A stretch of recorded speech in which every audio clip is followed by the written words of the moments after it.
What about this collective utopia about the absolute huge benefits to society by being on a Bitcoin standard?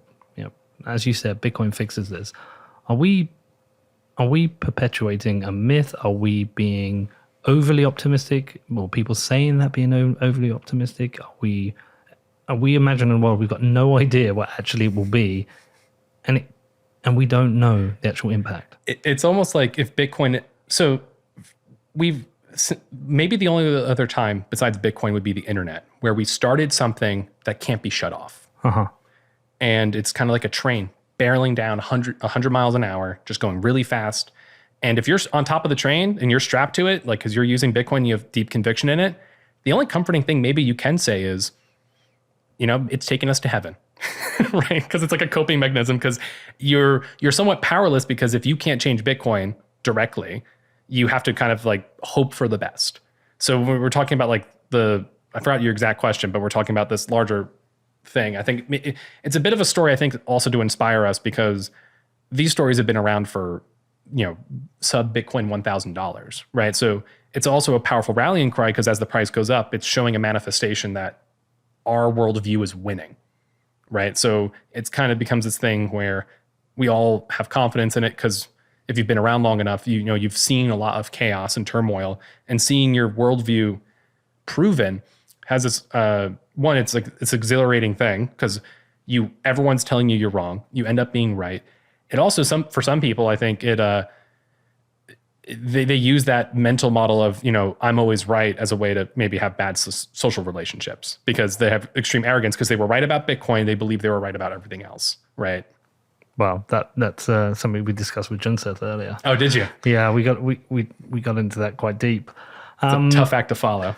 Well, perhaps one of the better things is to look at the trade-offs. Then, you know, what are the good things that will come out of it, but what are the potential risks?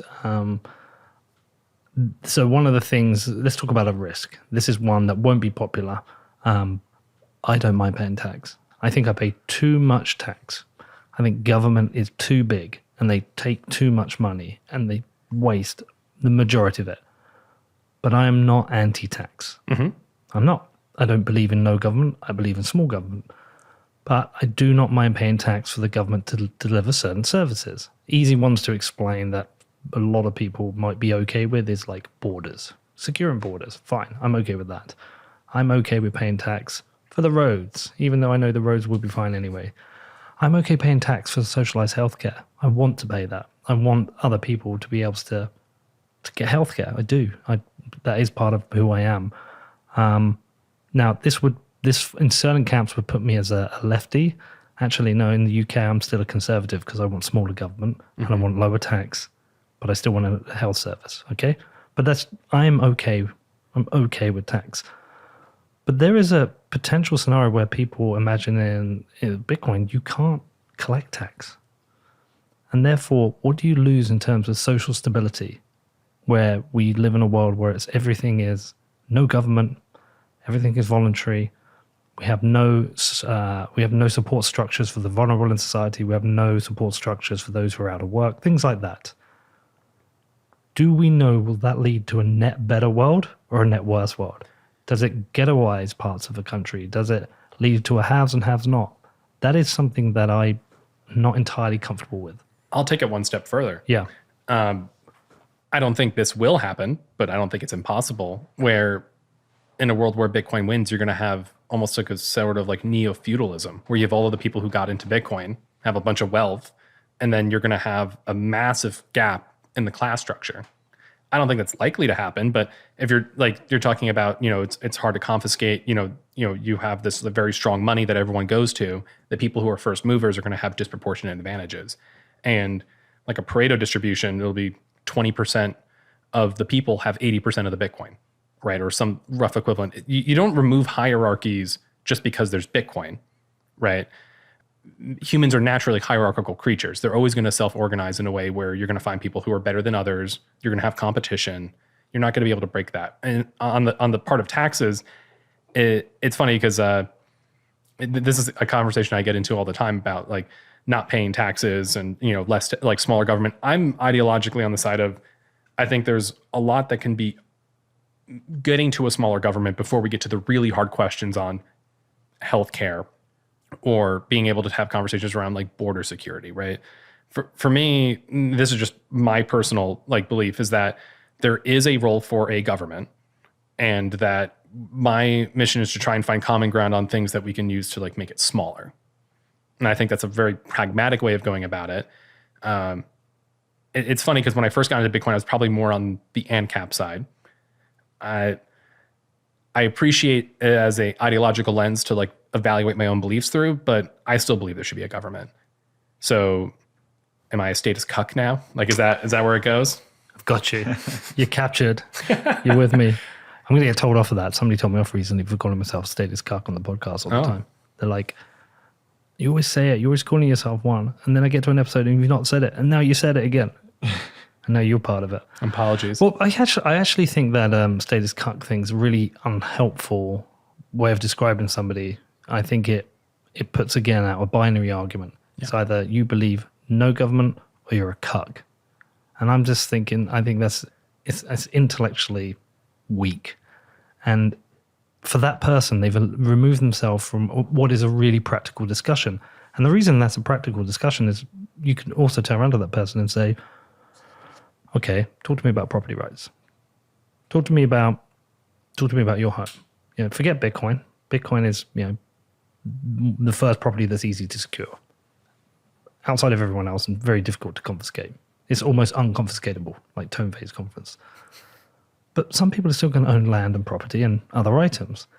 How are your property rights going to be protected? Where does the rule of the law for that come from? It can't come from some weird arbitrary set of courts where you decide which one you want to use based on Yelp reviews, and from that we figure out which, you know, because you have to centralize some of the decision and the rules based around that. Well, how is that different from government? How do you come to those rules? How do you establish what those are? And I really struggle with that area. Consensus is a big word in Bitcoin. That's the moment you start talking about those relationships with government. It's how do you agree to those rules? I think a lot of the backlash of this stuff is that a lot of people who get pulled into Bitcoin are people who are disenfranchised with the world around them. They think government's too big, and they go to one end as like a goalpost, like a flag for them to rally towards.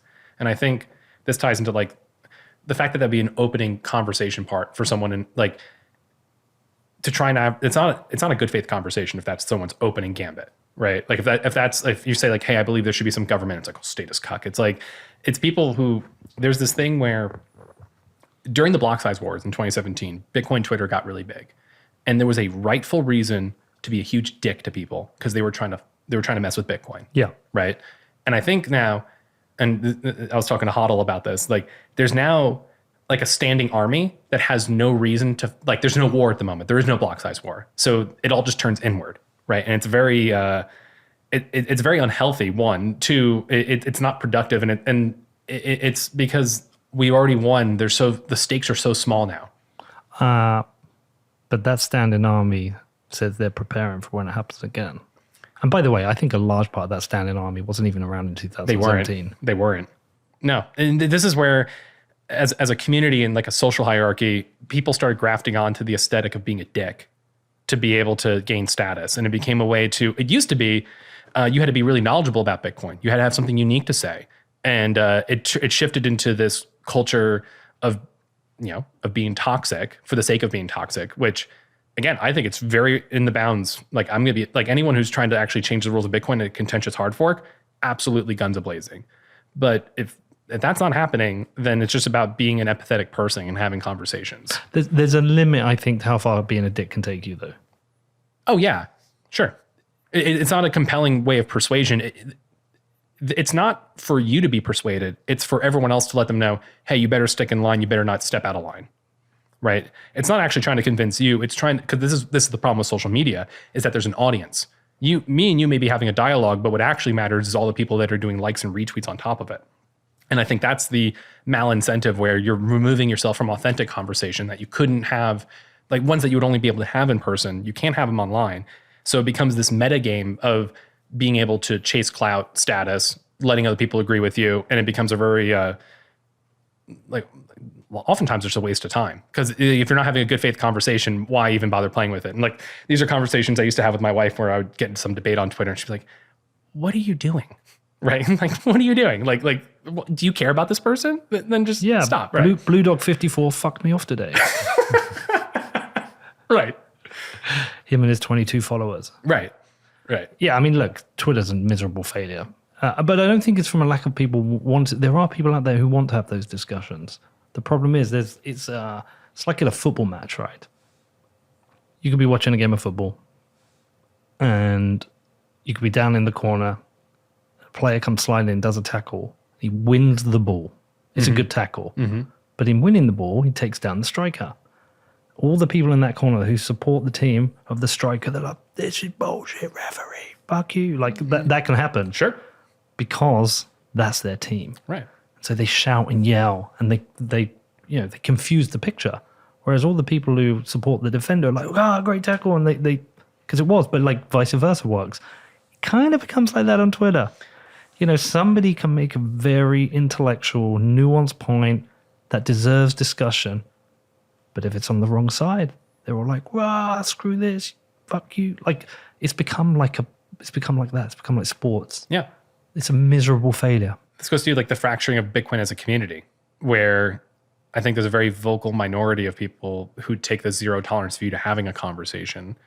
And they're going to, the problem is persuasion is in such a way is like, you can't tell them, don't do this, right? Because the moment you start trying to control a Bitcoiner and telling them what they can and cannot do, that's like a trigger. Like, you're just going to get, more bad reactions in response. The best way you could do is just lead by example, having good conversations, being your own best role model, doing best for you and your family and your local community, and just keeping it in a way where you remove power from the people who have shitty attitudes by not engaging, or just understanding that, or maybe even just, feeling bad for them. It's kind of sad that like, this is the way that you talk to people. Like, whoever hurt you, I'm sorry they hurt you, but I'm not your therapist. I'm not going to try and heal you.